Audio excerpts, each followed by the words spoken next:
بسم الله الرحمن الرحيم إن الحمد لله رب العالمين والصلاة والسلام على محمد وعلى آله وأصحابه أجمعين أما بعد عن أبي هريرة رضي الله تعالى عنه قال رسول الله صلى الله عليه وسلم آية المنافق ثلاث إذا حدث كذب وإذا وعد أخلف وإذا اؤتمن خان۔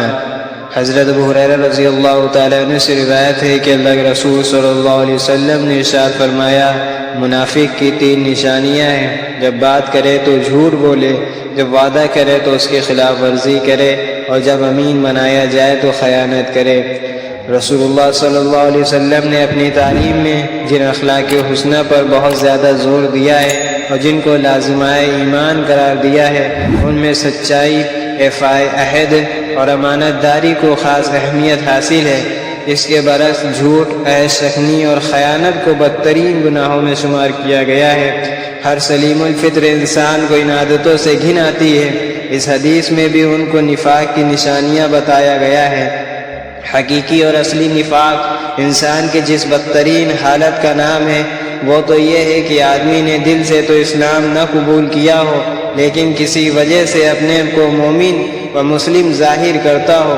یہ نفاق دراصل بدترین اور ذلیل ترین قسم کا کفر ہے، اور انہی منافقین کے بارے میں قرآن مجید میں فرمایا گیا ہے، ان المنافقین فی الدرک الاسفل من النار، کہ ضرور بالضرور یہ منافقین دوزخ کے سب سے نچلے حصے میں ڈالے جائیں گے۔ لیکن بعض بری عادتیں اور بدخصلتیں بھی ایسی ہیں جن میں خاص طور پر جھوٹ، عہد شکنی اور خیانت ہے کہ ان کو منافقین سے خاص نسبت ہے اور مناسبت ہے، اور وہ دراصل انہی کی عادتیں اور خصلتیں ہیں۔ کسی صاحب ایمان پر ان کی پرچھائی بھی نہیں پڑنی چاہیے۔